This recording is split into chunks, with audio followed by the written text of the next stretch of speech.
This episode covers topics that are sensitive and may make some people feel uncomfortable. If at any point you need to skip this episode, feel free to do so to another episode of Faith in Each Other.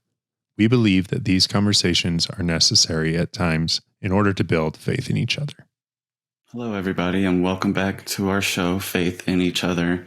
I am your host, Jordan, and I am joined here by Sarah, my wife. Of course, we're joined by a good friend and pastor, Reverend David Williams, as well as Thomas Ingram here. Hello, guys. Hey, good morning. Hey, Tom and Sarah and Jordan. Good to see you all. Welcome to the show. Good to see you guys. Thank you. In today's episode, we're going to speak about a very heavy topic. And that topic is about abortion. Many abortion laws use medically incorrect languages to push their agendas. There is a danger to creating laws for criminalizing pregnancy outcomes. Our democracy is currently in a fragile state. If there's anything destroying our faith in each other, this would be on that list. And today we're going to have Sarah guide our questions, but I'm going to open up the floor with this question directed to Pastor Dave here. Given your current position on the matter, does your decision have, or the abortion decision have anything to do with your religion, and how does it have anything to do with your religion? Well, right off the bat, Jordan, we believe that all human life is sacred. There is no time that human life takes a back position. So right off the bat, human life is something we believe God creates, and how and when and where that happens, we don't have a clear, I want to say, physical or biological answer. But reading our scriptures, we are very clear that God is the author of life. And so this new decision that just came down has quite a discussion both in and out of the church, but maybe not for the reasons that we are viewing right now. I believe every person in any religious organization would celebrate the protection of a child, the protection of new life. I don't see that there is a question to that. So does it touch our religion, Christianity? Sure it does. I think about the Psalms where it just says we are so wonderfully made. Okay. You froze up a little bit. I'm not sure if that was on my end, but I didn't catch the end of that. Well, I'll just say, Jordan, quickly, the scriptures are very clear that, especially in the Psalms, that we are wonderfully made by the Creator, and all that exists comes through the knowledge and the creation of the Creator. So anything the Creator would make, we believe, has merit and it has purpose. And man is to be very careful in how it responds to life of all sorts, of all kinds. And so our religion is very clear on the sanctity of life. That's undeniably clear. Yeah. Okay. Thank you for that. And I believe Sarah has something to follow up with that. Okay, so I am Sarah, as introduced. I'm Jordan's wife. I speak on this topic as a woman living in this world, as a woman who has walked through making this decision as a teenager. And for me personally, of course, I prefer the sanctity to my body. And I understand that this topic is very difficult, and it comes down to, for a lot of people, either a religious decision or a moral decision. So I would ask this of both of you, but I'll start with Tom first. Do you believe abortion is a religious or moral issue? for yourself and for the United States? Yeah, no, I think it's a religious issue. I think it's a moral issue. And I think it's a issue for our entire country. And I think the Reverend is right. As Christians, we should fight against abortion. We should fight against the termination of something that God created.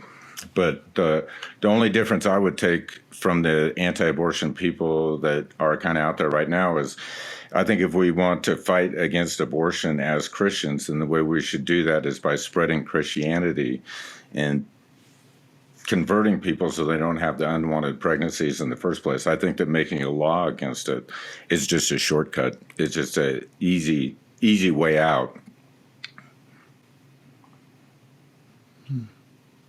Okay, and Pastor Dave, for you, is there a moral issue for you outside of just what the scripture says on this? See, I think morality and religion are intertwined. I don't think they are separate courses. We hear the Spirit of God as well as the law of God, and often what is not written does not mean that God does not have a say-so in it. We thoroughly are clear that God has created all life, and we are to respect and honor that. But at the same time, I think we must be careful when we interject laws in for any reason that are just written for a side, that are written for a party. When we use laws as weapons against one another, we run into danger of further division, because we'll always go to a side. That's just normal. We'll always drift to a side. But when laws, I think, are enacted for the betterment of the whole, not for some, but for the whole, I think then we can dwell together in some type of harmony and union. Right now, what it feels like is the law, the Roe v. Wade has not just been a moral issue, but it has been a position to gain points one way or another. And I'm not so sure people are looking at each other, but looking at my side wins. My side, before Roe v. Wade was turned, well, one side was saying we were victorious. Now that it is turned, the other side is saying now we are victorious. And both sides must come to grips with what is best for us as a whole, as a people, not for points, not for brownie points, not for, so I can say I got it right. And if we continue to walk down that road, there is no way possible for this country to even begin to heal, because all we have to do is we'll spend the next 50 years unearthing issues that one side did not like and the other side likes. We will never bring ourselves together as a united nation. We will only be a fragmented nation, because people will only vote and stand for issues that they believe are party driven. And so I think in the end, we must see any and every issue through the lens of moral value as well as our spiritual value, and they should in turn should bring out the best in all of us, not the best for some and then the worst for others. That to me is a thin tightrope that we might be walking down. Okay, so when we're, discussing human life and the sanctity of human life, and I do believe that, a human life is a blessing and should be cherished.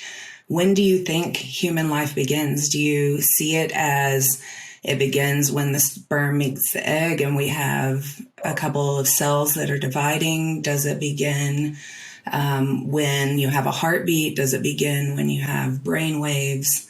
Or in some cases, people believe that it begins somewhere around 22 weeks of pregnancy when it could actually survive outside the mother's body. So I would just like to pose the question of, when do you personally believe that human life begins in this process? And I'll start with Tom on that one.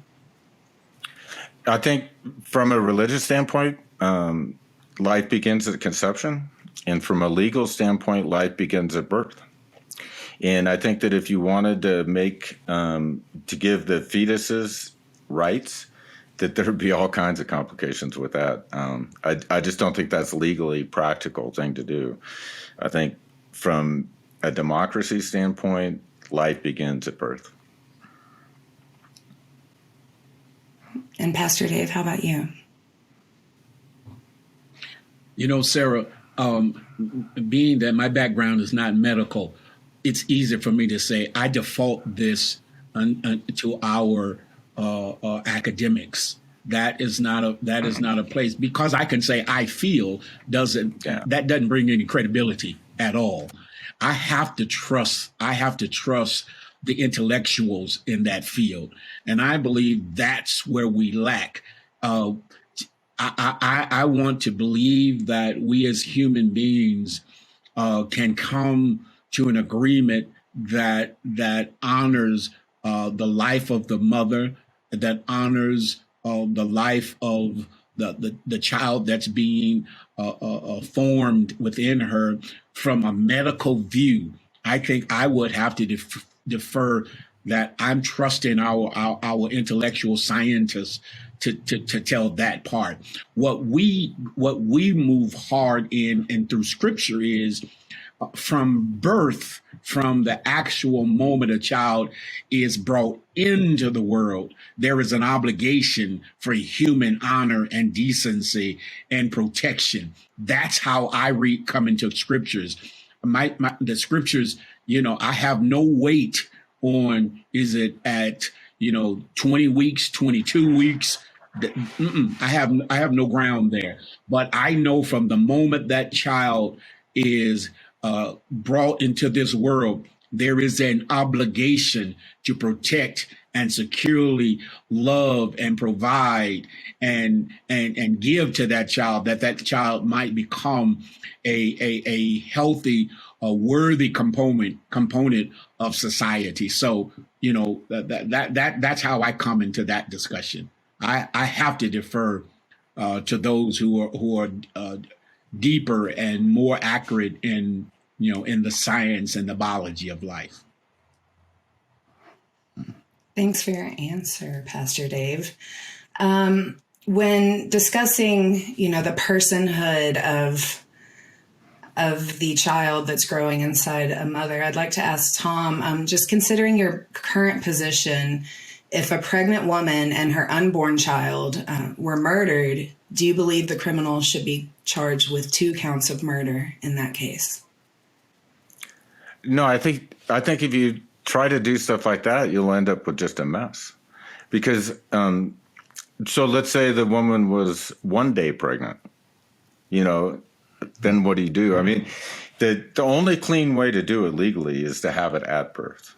That's the only clean way to do it legally. If you want to get into anything else, it's just totally impractical for me. I mean, I don't see any other way to define it than other at birth. So to add on that, Tom, any laws trying to, create personhood before birth, whether that be a pregnant mother murdered or a woman getting an abortion, are these laws crucial in creating a strong democracy, or are they destroying it? If so, how are they destroying it in your eyes? Well, to my way of thinking, the way that democracy is being damaged by the abortion debate is that it divides the working class. So it's working class people. It's an analogy to the race thing. That's why I love it so much, because you have working class people on both sides of this debate. And they're slugging it out, saying the worst things about each other.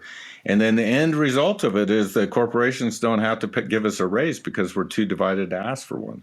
And I think that part of what we're doing is arguing about abortion, but part of it, what we're doing, I think, is being manipulated into turning on each other so that we aren't unified as a working class to ask for the rights that we have as workers.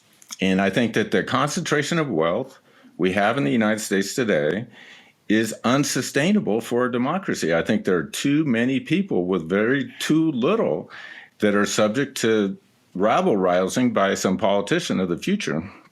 And I don't think that the situation we have is stable. And I think that it's okay to talk about abortion. It's okay to talk about, all these issues. But we need to understand that we're still on the same side in the end. We're still trying to work for a good society where working people get paid a decent amount of money. And the abortion thing interferes with it in the same way that the race thing interferes with it, in my opinion. And that's what I see but it's okay to discuss abortion. It's not okay to try to discredit the other people, right? Is that if you want to make abortion illegal, that's fine. But the other people aren't baby killers, okay? They're your fellow citizens, right? So that's the part of it that it just ties back to the working class thing for me. But yeah, no, working class wages have gone down since 1980. That's 40 years. That's longer than people work. So the people who are working, the working people we have in the United States right now, feeding blanks into the machine, doing all that hard work, they haven't seen a raise in their entire lifetime. And that's going to be a crisis. And I think the abortion issue is contributing to it. Thanks for that. Yeah, as long as we're divided and fighting amongst ourselves, we can never unite and actually go for the greater good of all. And speaking of wealth, I would like to point to a 2007 study from University of California, San Francisco. They actually recruited 1,132 women from abortion clinics. So these women were already at the point where they were willing to consider abortion in that pregnancy. And what they did was they followed those women for the next 5 years. They interviewed twice a year for the next 5 years after that. Out of that original 1,132 women, 956 did the first interview, had the abortion and did the first interview. Others were turned away for being too late or just didn't get the abortion. But 85% of those 956 women that had the abortion went through to the final interview all the way through the 5 years.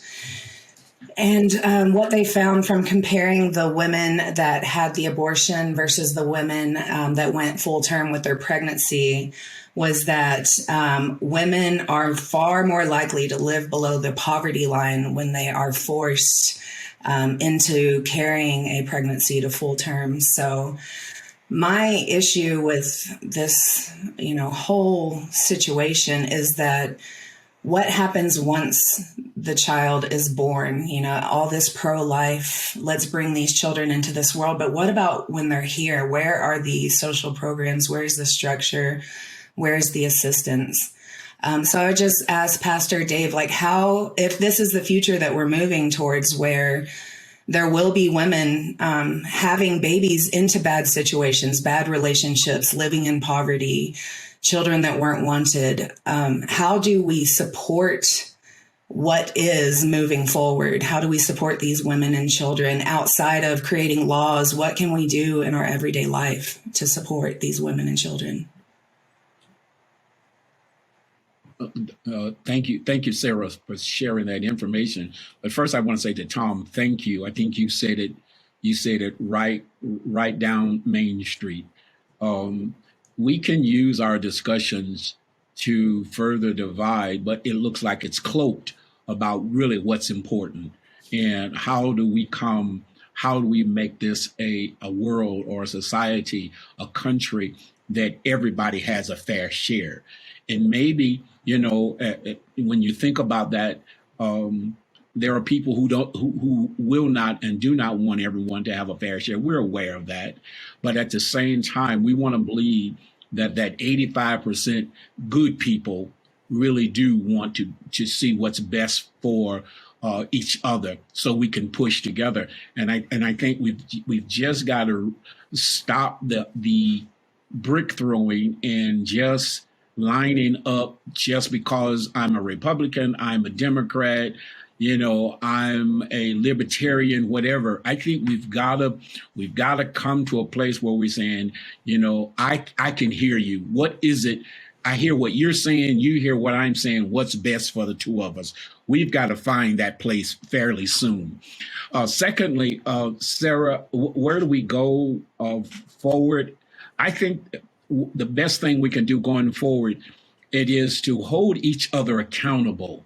Okay, if we're going to, if the law says that these children must be born for whatever reason, and I'm not going to get into that, but if children are coming into this world, then we have an obligation that every child has opportunity. Every child has the resources. Every child, every life should not, no part of life, no person should be discarded or pushed away because of whatever reason, your color, your race, your ethnicity. I think we must hold each other accountable. Our laws said then every child should have the right to life. Then that's not the end of the story. We don't stop with just the child has the right to life. We want to say the child has the right to health, to security, to homes, to jobs, to food, to all of those things that we say, the pursuit of happiness. If that's what we wrote, then we must stand behind it and make sure that is true. And so I think that's where we hold one another accountable on both sides. But we cannot, and I'll say this, it is not just it's not just saying, all right, we need every government program. We must hold businesses and institutions accountable. Not so much as programs, but make sure you might not need a program if we're running our institutions and businesses, I think, in the utmost respectable manner. And so that is, give people the job, give people the housing, make sure people, every person, whether you're in the Appalachians or you're in the Deep South or you up in the North Washington forests, it doesn't matter. But we must press that every individual, if we're going to say yes to life, then we must say yes to partnership. And we want to make sure everyone has, as best as we can, say equal opportunity across the board. You cannot say yes for some, no for others. And we must hold our politicians to that. Do not be using that language of they're going to take your jobs. They're going to take your homes. They're going to take your neighborhoods. We must not pay attention to that crap.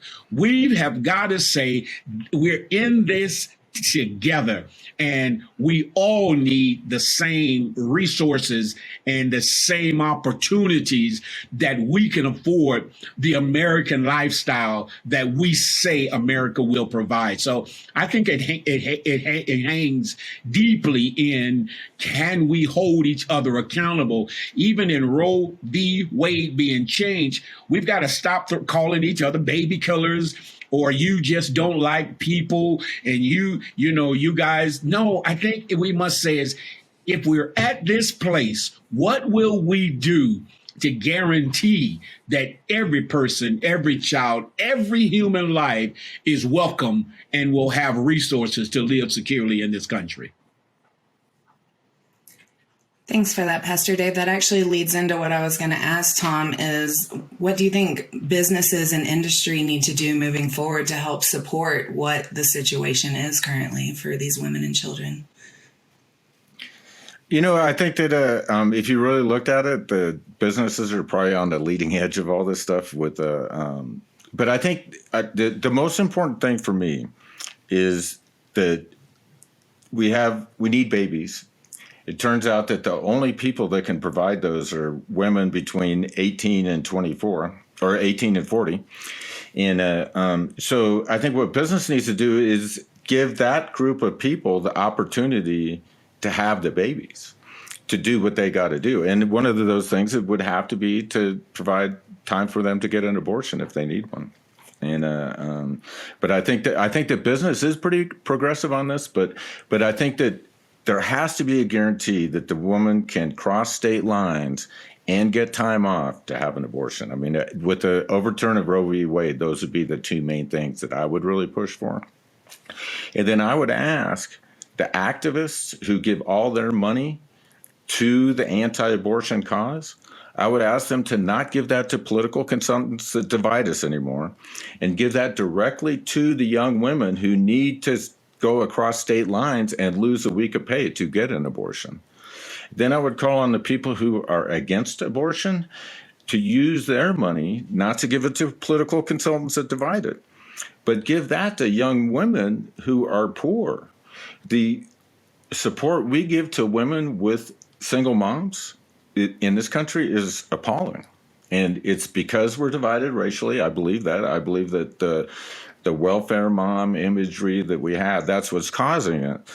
But I would call on the people who are giving their money now to political consultants to try to stop abortion, to stop doing that, because you guys just won, okay? You just won, so stop doing that. And give that to women who actually need transportation and a week's pay so they can get an abortion. Or take care of their kids, whichever side you're on. I've kind of flipped that one, I think. But yeah, that's a lot of times the issue with the current situation, the time off, the travel, what's going to happen with the children that you do have that you're responsible for watching. It's not always easy to just get off and travel to another state for a medical procedure. So I would like to also point out from that study at University of California, San Francisco, of the 85% that went to the final interview, 95% of them felt like it was still the right decision for them. And I'm going to just speak personally how I feel as a female living in the state of the world right now. Just personally, I feel that nobody has a right to my body, even if that is to save a life. And I'm going to throw an example out there that I'm going to ask you about. So, there are plenty of people dying that need organ transplants, blood transfusions, bone marrow donations. If moving forward, there is the right to my body to save a life, does that get into a sticky situation in a dystopian future where there is the right to your body for anything to save a life?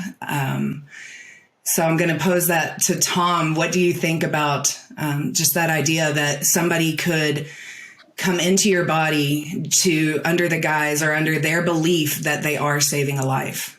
And just how would that make you feel? What do you see about that sort of future? Just to throw it in context, some of my tax dollars right now are being used to purchase weapons that will be sent to Ukraine, that will be used to kill people today with in the most horrible way. So yeah, these issues are out there, right? But as far as you saying that you should have a right to your body, and that makes a great deal of sense to me. My question is, why is it so hard to convince the other people? Why aren't you doing a better job of getting the other people on your side? Where do you think opposition comes from? And that's a question for Sarah. Where do I think opposition comes from? Is that what the question was? Yeah. I'm sorry, I couldn't. Yeah, it's like, why do people want to tell you what you can do with your body? I mean, what's the motivation behind that in the first place? Yeah, it links back to a religious or a moral decision for them. And personally, I would fight to my dying day for somebody's ability to practice their religion, to believe what they believe, to have religious freedom. But the line for me gets fuzzy when religious beliefs or others' moral beliefs imposes on the right to myself, to my own body. So, Pastor Dave, Right. I would like to. But, Go but ahead. what I'm saying about that, is that what I see is the abortion subject is not about abortion. So, this is your wife comes home and she goes, "You left the car outside of the garage one more time. I've had it." Well, chances are it's not about the car, right? It's not about the garage. She's angry about something else. And that's what I see in this abortion debate. And I think until you look to that point and then see where the disconnect is in between you and the anti-abortion people, that it's not possible to make progress until you get to that point. And honestly, it's a little disheartening because it's hard to believe that there can be progress in this situation. Just, given how heightened everyone is, I do agree that it makes me think, we're busy fighting over this. What are we not paying attention to? What is going on that we're not paying attention to because we're so busy fighting amongst ourselves about these issues? So I would like to ask, do you believe the majority of women have gone through this decision? Do you personally know women that have walked through this decision? Let's see. Do you believe they are truly criminals? So women who have had, say, late-term abortions. I know someone personally that has had an ectopic pregnancy that, given the current state, she would have died while they were debating, do they save her or not? Do you believe that these women who have made these decisions, do you know them personally? Do you think that it is a majority of women or a minority of women? And do you feel that they are criminals when they make this decision? I'll ask Pastor Dave.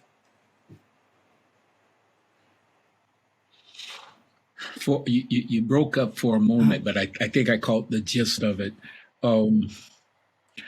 Number one, just the term criminal alone is such a demeaning word. When we think of term criminal, we think of the lowest in society, people who deserve almost nothing because of their position.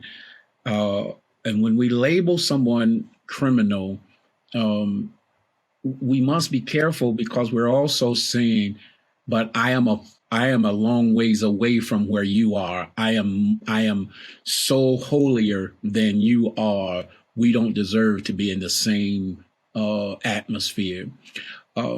Never would I say that a woman's choice in her life, because of her best decision not to harm someone else, but to change her body, to change her role as the instrument where life comes through, that she automatically becomes, quote, a criminal. I do not believe that is in the best interest of America, nor the best interest of that woman. You harm both. You harm her, and you harm the society that she's around. Now she will be looked at with the scarlet letter again as less than. So you can't just label someone, you made a decision, you are less than. That to me is just no good. If we were to do that, then we got to go. We really have to unravel the pages of life and ask how many things have men done that we have not crucified them by the work that they've done. We have not labeled them some monster, because of what they done. If anything, we might have patted them on the back and called them a good boy. You were just, man, you were outstanding. You were intelligent. You were smart. So Sarah, I definitely don't agree with using a term, or even for a society who will move those people to our penal institutions. Our penal institutions, number one, do not work. Our penal institution is broken. And for us to say this is a solution is if you have an abortion, whether it's early or late or anytime, you will go to our system. Our system does not rehabilitate. Our system does not re-educate. Our system does not even give people time enough to pay for their crime and then re-enter into our communities. We don't even do that. So I think that is a cop-out for America. I think we've got to be careful that we do not get into that place of thinking if we build more jails and put more women in jail now, we'll have a better society and people won't do abortions. That will not lead to that. I think secondly and last, I just believe that somehow, some way, when we just got to look at all of the ramifications of a population that will grow. I mean, that's just if children are coming into the world at an alarming rate because there are no abortions, and I am in no wise advocating for abortions, but that does mean you're going to have more and more individuals in the world, in our country. Then are you prepared to help take care of them? Are you prepared to help move them along? Are you prepared to help raise them and educate them and then put them into the workforce? So I think those are the questions we're going to have to look at down the line versus who are we going to call, the bad girl or the bad woman. I think let's not buy into the rhetoric role. I think the rhetoric that we've been using has just been extremely divisive. We've used so much rhetoric, and now we're still using it because we know it panders to a certain side, but it doesn't look at what does it take to heal. We only know if I can hate you, Sarah, for being that person or that woman, so be it. I'm better. You're not. You're scum. I'm better. And I think we are coming quickly to we're beyond that. So I am in no wise in agreement with creating new people to go to prisons and to be taken into our legal system. Our legal system our justice system is so fraught with brokenness. If we're going to go down that, if we're going to travel down that rabbit trail, I don't know if we'll have a way to return. I think it will be part of our next demise. We will see the Salem witch hunt triple timed over for who we think helped, did. I think our penal institutions will just collapse under the weight of cannot hold together. Thanks for that. I'll tell you, amongst women's message boards after this decision came down, there was a huge movement to delete ovulation tracking apps off your phone and pregnancy tracking apps because they do have location data, and there was a move to monetize that data after this decision. So I honestly don't see criminalization of the female as that too far out of reach, sadly. Tom, how do you feel about the criminalization of the female in this situation? So first of all, I just want to say that I don't have a lot of contact with, needing an abortion myself or having close people with it. I don't know what it's like to be a young woman, and I also don't know what it's like to be an African-American man. So as far as my knowledge about this whole thing, I think you're the expert, Sarah, and I'm not. But if I was forced to speculate, I would not use the word criminal. I would use the word desperate. I think that this is just my guess, right? And it's worthless. But my opinion is that every woman wants to keep her baby if she possibly could, and that the abortion is an act of true desperation. And a lot of the desperation is based on the fact that they know that society won't help them if they have the baby. So, but my word would not be criminal; it would be desperate. Yeah, I would agree with that. Sarah, Tom given a certain situation, how can we restore faith in each other? So I'm sorry, go ahead. Yeah, I'd say, Tom was I think he, again, brings up a very good term by saying abortion often is an act of desperation. It's not someone trying to hurt someone or to do something dark and heinous. I think a life, to get to that point, it is that person, that lady, for whatever reason, is faced with some hard decisions. And that is not the same as as being a person in who is a criminal, who is mindfully trying to reject the safety of society around them. But Sarah, I just want to say this right off the also while we're in this discussion about women, and especially women of color. Women of color have often higher numbers of not being able to get prenatal care. And so not being able to get prenatal care also leads to the endangerment of them having a healthy birth cycle. And so, again, these things are going to have to be looked at. If I don't have the income or the insurances or just the education of what it takes to have a healthy time of pregnancy, that her numbers go up between Latinos and African American women because of lack of medical care. And so, again, there are so many variables into how do we not just have children from, quote, the moment of inception, but how is the mother cared for?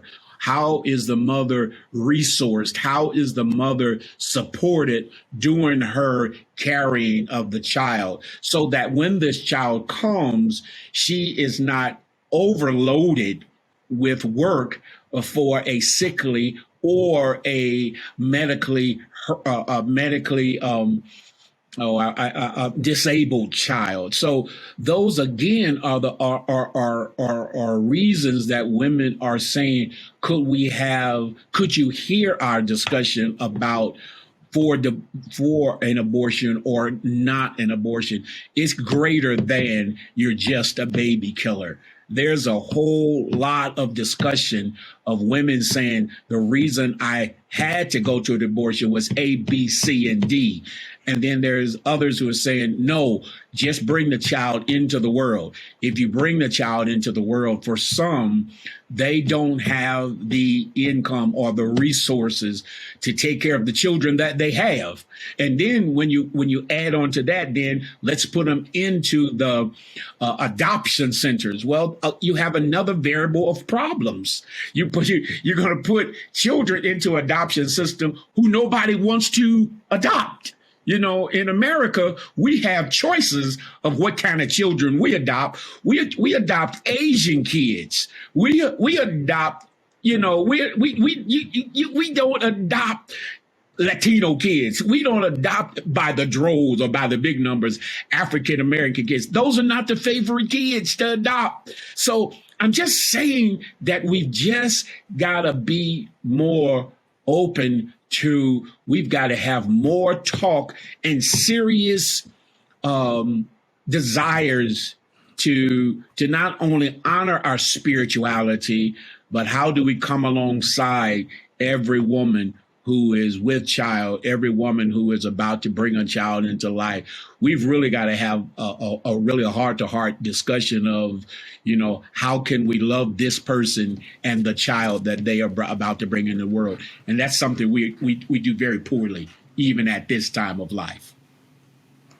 Yeah, that's definitely true. Tom, I would pose this question to you. And, just in your experience, how do we restore faith in each other when typically the person that's voting for pregnancies to be carried full term or voting against abortion is not typically the person that's voting for these programs that are going to support the women and the children? So how do the two sides have faith in each other when you're telling me what to do with my body, but you're not going to support in any way whatsoever? How do we restore faith in each other when it's so divided, when we're so busy fighting amongst ourselves about all of these issues? So the first thing I would say is that the 2020 election cost $14 billion. So that $14 billion that we all invested in the election, we didn't get anything for that, right? There's no return from that. That money's just gone. If we could divert some of that to actually helping women with these issues, then it doesn't have to be necessarily a new government program. But to me, if we want to restore faith in each other on this abortion issue, step number one, I think, is accepting the Supreme Court decision. That 25 states are going to be legal and 25 states are going to be illegal. And then at that point, to me, what it is trying to get access for the women. So we can tell the state of Alabama, hey, you want to feel better about yourself, you can make abortion illegal. Then what we need to do is be able to get those women from Alabama to Colorado so they can have the abortion themselves. And I think that it's a 2-point program. First is to accept what happened, accept the legitimacy of the other people's position, because I know you're struggling with that, because in your mind it's your body and they have no legitimacy. But I think it's okay to accept the legitimacy of the other person's position, even if you don't understand it at all. I think that's okay. But I think accept the Supreme Court decision, accept the legitimacy of the other people and their position, even though you disagree with it, and then try to make sure that all those women who are in illegal states still have access to abortion. That would be my solution to it. And then the last part of it, which we've talked pretty extensively about here, is trying to help women that actually have a baby and don't have a husband and don't have enough money to take care of it.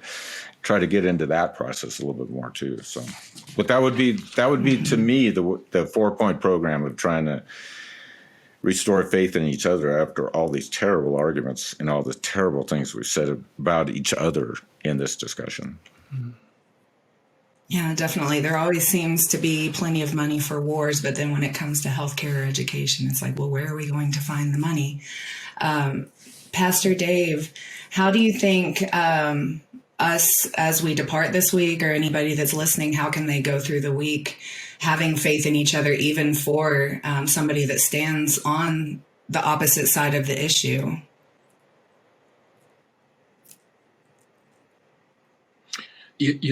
Sarah, I have said this all of my life: stop demonizing each other.